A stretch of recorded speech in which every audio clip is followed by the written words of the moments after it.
morning, and welcome to the third installment of the often imitated but never duplicated CAFL Learning Series. My name is Jesus Gonzalez, and I'm a brokerage manager for CAFL in the Philadelphia region. Today, I have the pleasure of introducing our presenter, Peter Skelton, the CEO of CAFL. Peter has been with CAFL since 1992. That's the year Billy Ray Cyrus jumped on the scene with Achy Breaky Heart. Since that time, Peter has been assisting advisors in the understanding and implementation of insurance strategies, and now business owners have the opportunity to use his unique knowledge and talents through Odyssey Planning. Peter has the ability to make complex strategies easy to understand, and that ability will be on display this morning as Peter presents Charitable Remainder Trusts. Our learning series are available on our YouTube channel. When you feel the need for a refresher before a client meeting, or if you know someone who would find the topics of interest, please feel free to share. There will be a Q&A at the end of the presentation, as well as a chat box feature during the presentation that will be monitored by Lisa Sears. If you have questions that arise at a later time, or would like some more information on this or other topics, please reach out to your brokerage manager. Now, on to the reason we have all joined this morning. Peter, take it away. Thanks, Jesus. I appreciate the introduction. It gives me a lot to live up to. So thank you all for joining us this morning. We're going to talk a little bit about charitable planning and some of the opportunities in the charitable planning space. So, why emphasize charitable giving with your clients? As we're looking at both a federal and a state level at increasing deficits, that many charities are looking around and are concerned about their ability to access government support for the good works that they're doing, which is going to increase their desire and look to the private sector, whether individuals or businesses, for some financial support for the work that they do.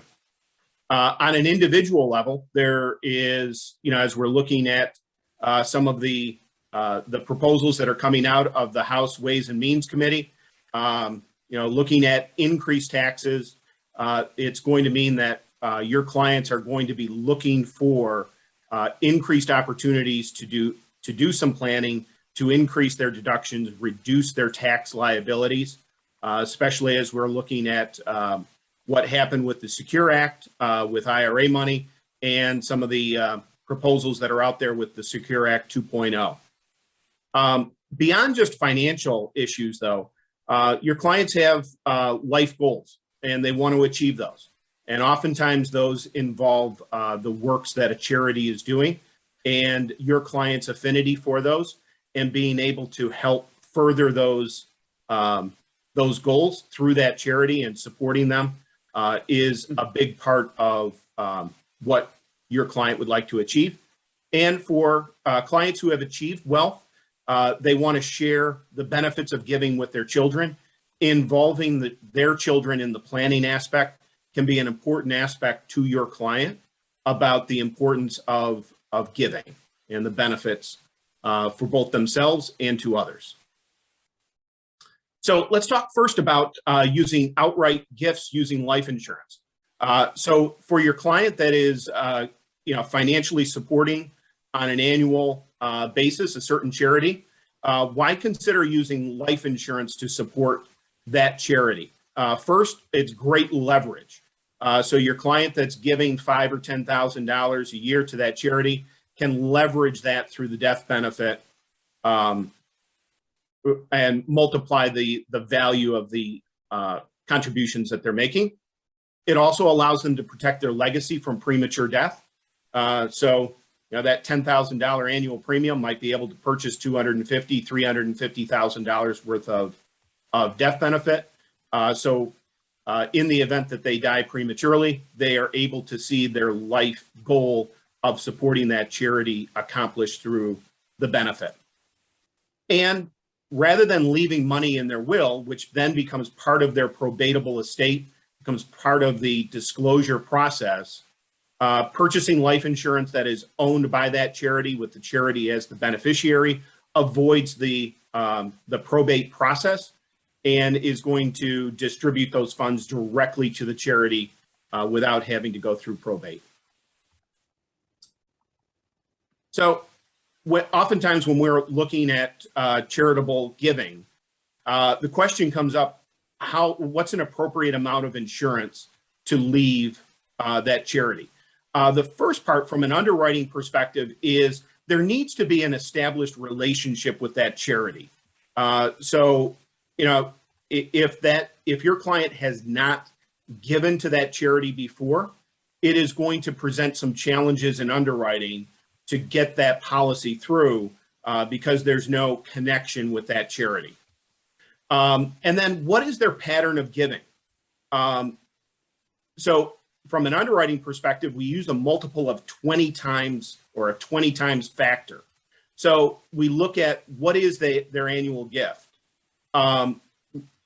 Also taking into consideration volunteer hours. So putting a dollar value on the amount of time that they're donating to that charity and then multiplying that by 20, those become the foundations for how much death benefit can we from underwriting approve.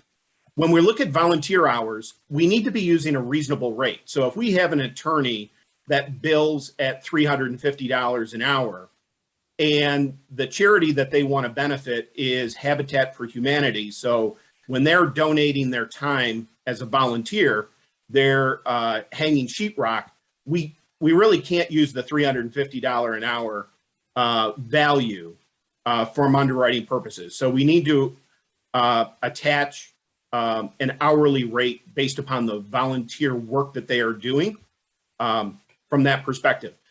This is an easy calculator that we have access to.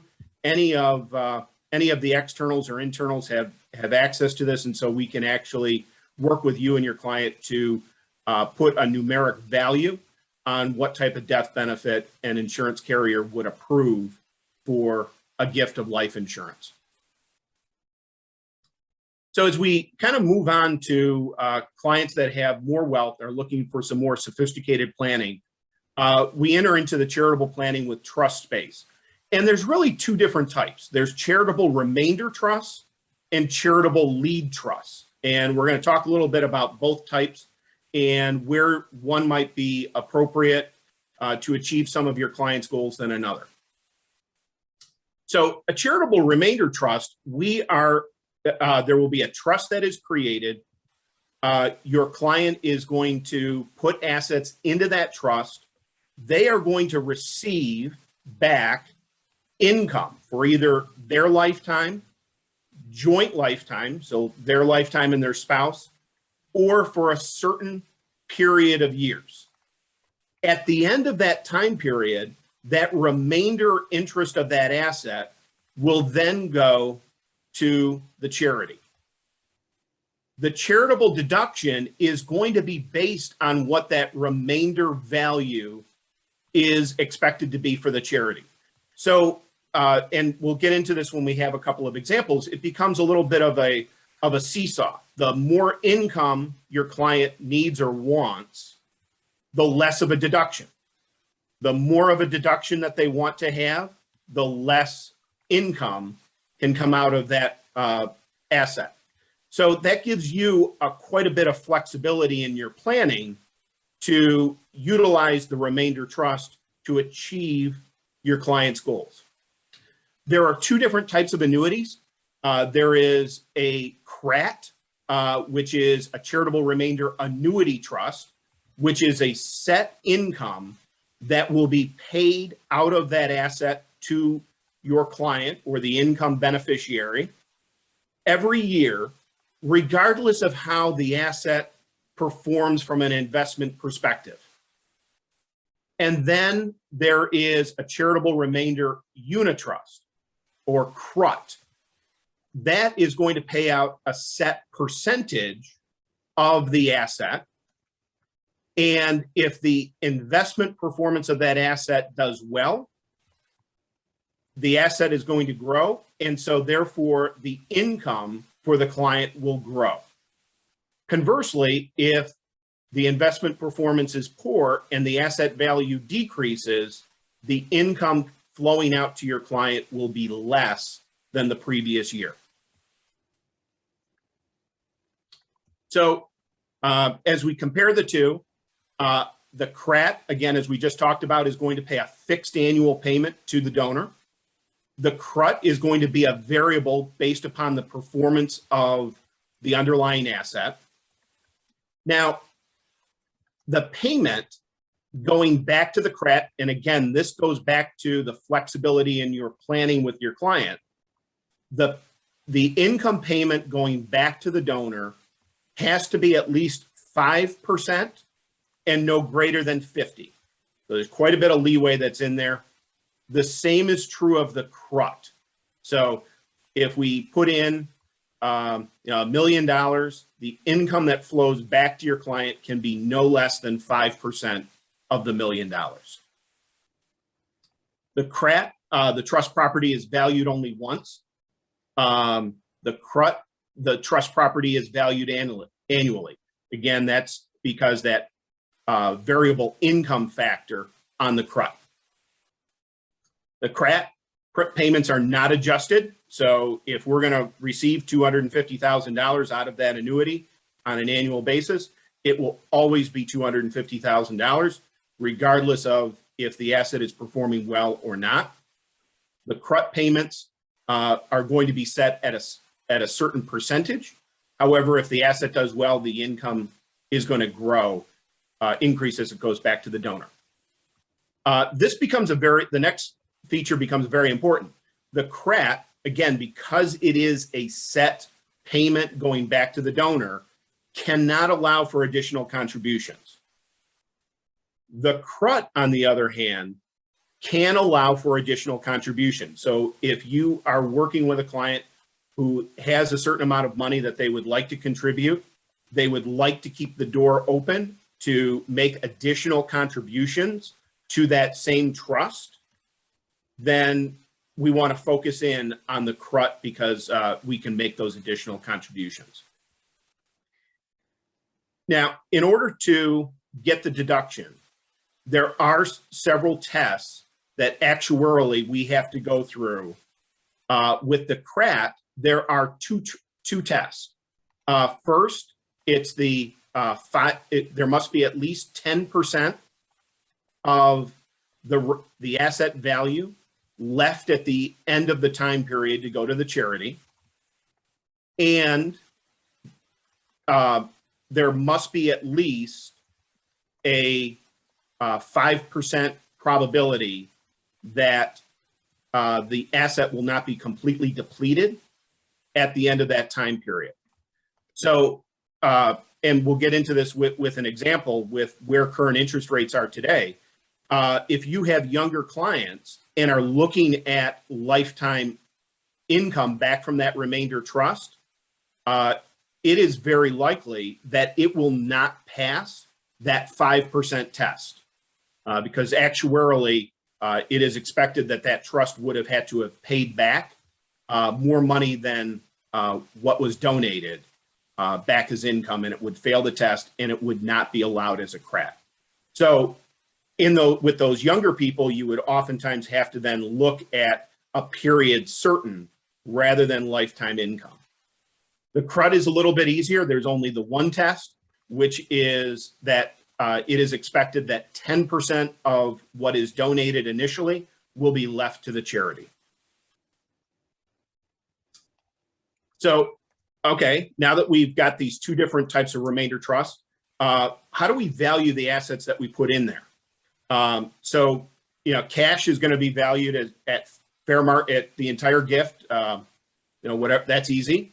Long-term capital gains is going to be based on fair market value. Unless you give that to a private charity, which is either going to be the less of fair market value or their cost basis. Annuities, this is kind of an interesting one, and one that we get more and more questions about. So if I've got a non-qualified annuity, I've got a significant amount of gain in it. I'm trying to figure out what to do with this annuity. Can I give this to a charity? You can. The value in terms of your deduction is going to be based on the lesser of account value or cost basis.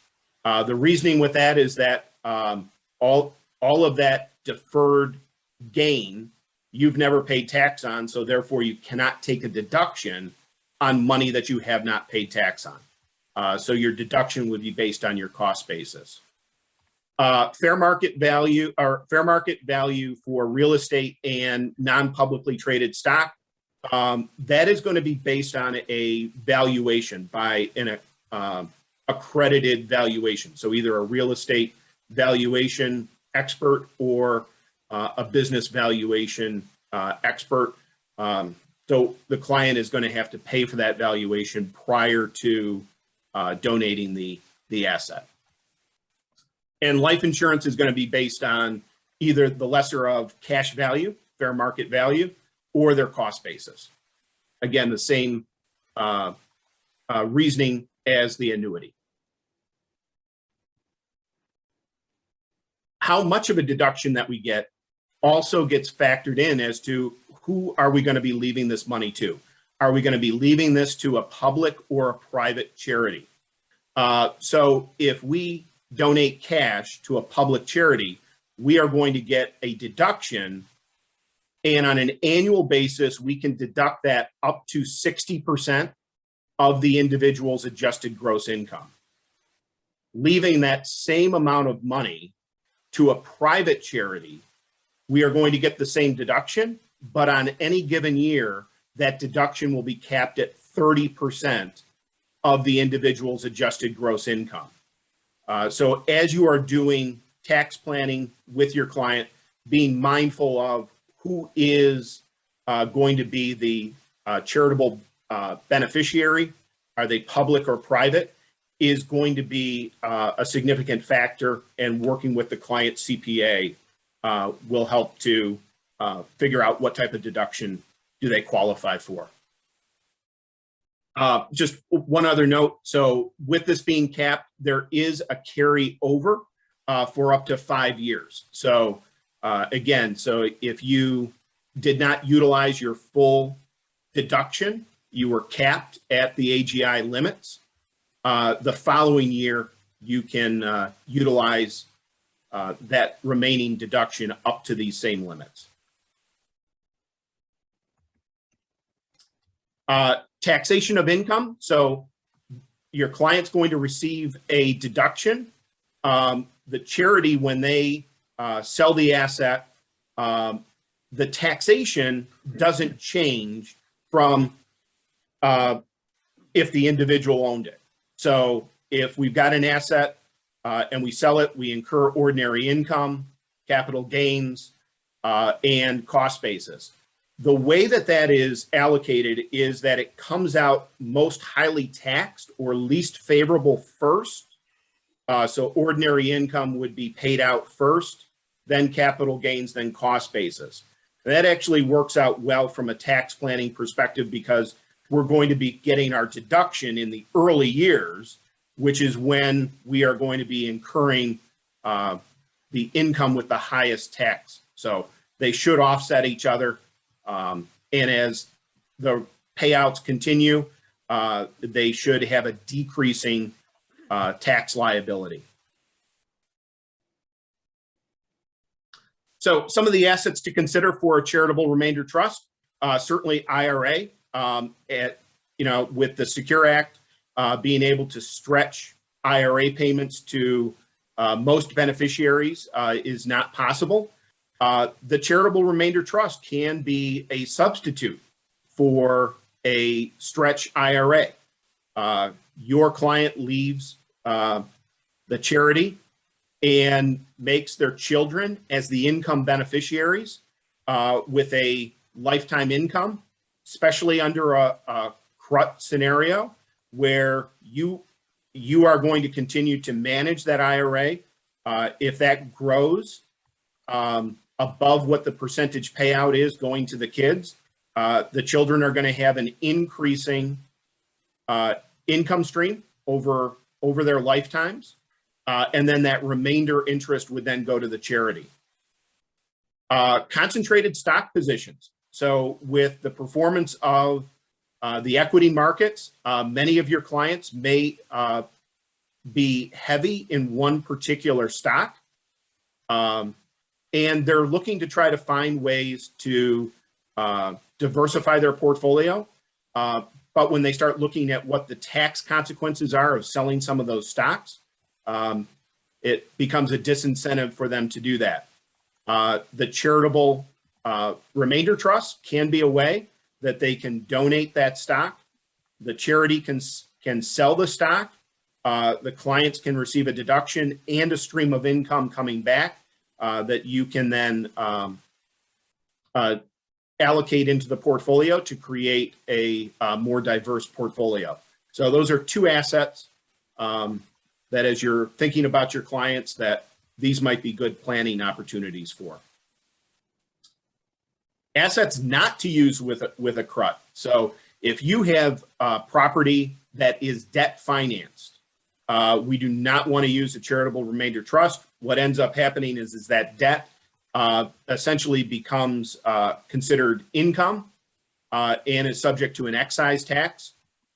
Partial interest in property, that can actually, there are some prohibited transactions for self-dealing, and some of those partial interests can run afoul of those guidelines. So it's not a desirable asset to use for charitable remainder trust. S corporation stock. Charitable remainder is not an eligible stockholder. And so a corporation that puts, or an individual that puts S corporation stock into a charitable remainder trust, it will violate the S corp status, and it'll revert to a C corp. Stock options, oftentimes they've got restrictions on transfer, the ability to transfer it, and qualified plan assets. So that is 401k or other qualified plans. If we try to move those, it will actually be considered a distribution and taxable to the donor. So we would want to roll those out into an IRA and then place the IRA into the charitable remainder trust. So a couple of examples. So this is a case, it's a 69-year-old male, 64-year-old female. They had $5 million that they wanted to leave actually to St. Jude's. And you know, we worked with the people at St. Jude's to model a couple of different scenarios. So with the $5 million, if we used a CRUT, a unitrust, where 5% of the asset is going to be paid back to them over both of their lives, the income would start at $250,000. That would be an increasing amount, assuming that the asset earns 6.38%. So over their life expectancy, which was almost 30 years, they would receive back almost 8.9 million of income. The charity at the end of their life would receive approximately $7.4 million, again, based on a 6.38% investment return. And the clients would have picked up a deduction for $1,750,000. If, however, as we talk about this seesaw, if we took the same amount and put it into a CRUT that instead paid out 6%, what ends up happening is that our income goes up from 250 to 300. Our deduction decreases from $1,750,000 down to $1,400,000. Again, because the charity, instead of getting 7.4, is expected to get back 5.5 as a remainder interest. So because the charity is going to receive less, the deduction is based on a present value of that remainder interest. So the deduction went down as the client's income went up. Again, that gets to the flexibility that you have in working with your client to use the charitable remainder trust to best meet your client's interests. Now, the CRAT, because it is an annuity trust, the interest rate that is used is based on the midterm AFR, the applicable federal rate. And with the low interest rates that we are in, oftentimes the CRAT for younger people fails the test. So in this example, using the same two individuals, 69-year-old male, 64-year-old female, when we put that in and ask for lifetime income, it fails the test. It is not expected that that there will be any of that $5 million left to go to the charity. So that means that we have to go and look at a certain only payout for this client. 20-year certain at a 5% annuity payment, they would receive back $250,000 a year of income, regardless of how well the investment performs. The charity would have about $6.8 million, assuming that it earned 6%, the asset, and the deduction for the clients would be $560,000. Now, it's very interesting. If we then take that annuity and we bump that from 5% to 6%, again, it fails at 20 years, that 10% remainder test. So we would then have to back down the payout years from 20 to 15 in order for this to pass the test.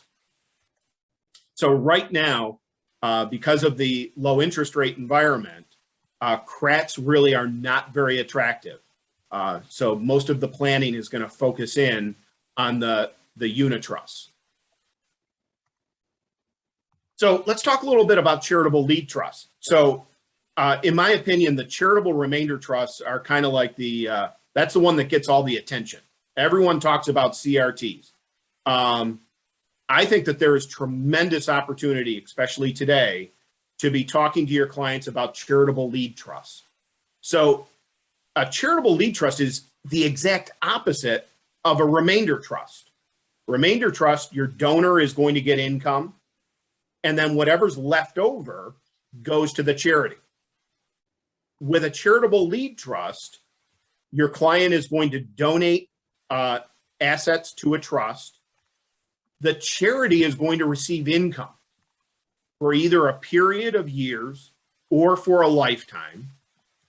And then the asset at the end of that time period is going to go to your donor's beneficiary, which is usually children. And there's two different ways that we can structure a charitable lead trust. Either one, which is going to focus on getting your client an income tax deduction, or we can structure it so that the focus is on transferring assets without using your unified credit to the next generation at minimal or no gift or estate tax. And that really depends on whether we set this up as a grantor or a non-grantor trust.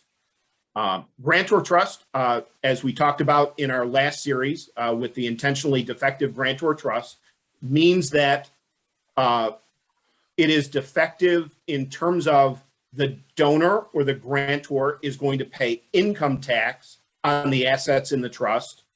However, the assets in the trust are out of their estate for gift and estate tax purposes. A non-grantor trust means that the trust stands on its own, so that the trust is responsible for its own income tax. and has to pay that rather than rolling back to the donor. And charitable lead trusts can also be set up as either annuity or unit trust. So just like the remainder trust, we can either have a set payment or we can have a set percentage of the asset that is then going to flow out to the annuity, or, I'm sorry, to the charity. So we would use a grantor trust when our objective is we want to maximize an income tax deduction for the client. As we looked at with the under the charitable remainder trust, there are those limits on a charitable deduction based upon your AGI. You're going to want to look at a charitable lead trust for your clients that have maxed out that cap based upon their AGI, because your charitable lead trust doesn't play by those same rules. The donor is going to get an immediate deduction for the present value of the annuity stream that's going to go to the charity. There's no carry forward, so they can take that full deduction in that tax year. So if you've got a client who has some bubble income, they've got some significant income that's going to come in this year, and they're coming to you and they're saying, what can we do from a tax planning perspective so I'm not losing everything to taxes? We might want to look at a charitable lead trust for this. The donor is going to pay income tax on all the income, including the portion paid to the charity, but that's going to be offset by the fact that they're going to get that big charitable deduction for that. So as an example, we've got a donor that's going to give $2 million to a charitable lead annuity trust with a 10-year term. And those assets are going to grow at 2.5%. He's going to get an immediate tax deduction of $2 million, not subject to a cap based upon his or her AGI. Over the 10 years, the charity is going to get back just over $2 million. And at the end of that 10-year period, the donor is going to get back the remainder interest, which is expected to be $270,000. So again, that's a great example to show how this can be used from an income tax planning perspective. Now, if we set this up as a non-grantor trust, the intent here is to try to transfer assets to the next generation of the family with incurring little or no estate or gift tax and not using our lifetime exemption. So we don't get an initial income tax deduction. However, we are going to get a deduction against the value of the assets that are going to go to the family. Only the present value of the gift is taxable. So all of the appreciation is removed from the estate. So this is a great asset, great planning technique if you have assets that are going to appreciate in value, and we want to keep those in the family. By doing this, we get the appreciation out of the estate. And again, because this is a non-grantor trust, there's no income tax that the grantor has to pay. So in this example here, we can do this either while your clients are alive, or this can be set up at their death to go there. They contribute $500,000 into a charitable lead annuity trust. It's going to produce 5.3% income, which is going to go to the charity for the next 20 years. So the charity is going to get about $26,000 a year. That becomes, when we do the actuarial calculation of the income compared to the $500,000, that is going to create a zero net taxable gift. And so what we've done is that we've transferred $500,000 to the children without incurring gift or estate tax and without using unified credit. Especially as we look at some of the proposals coming out there, lowering the credit down from roughly $23 million down to anywhere to $3.5 to $5 million per individual. Looking at a charitable lead trust as a way to transfer assets to the next generation is a great planning technique. Now, some of the things that kind of fit in with life insurance into this. First, as we're looking at charitable remainder trusts, there are assets that are leaving the family because that remainder interest is going to go to that charity. We've created an income stream. So there's the opportunity to carve out some of that income to purchase a life insurance policy, whether individual or survivorship, that's owned by a trust outside of the estate to replace the value of that asset that is being left to charity. And in the case of a charitable lead trust, well, the kids are going to get that asset, but it's going to be a period of years before they get that asset. So we're going to want to buy some life insurance in order to make sure that at your client's death, there is some immediate wealth that's being transferred to the children. So there's plenty of opportunities here, either to use the income, use the deductions in order to fund life insurance with charitable planning. That concludes our review of charitable planning. I'd like to open it up for any questions that you might have.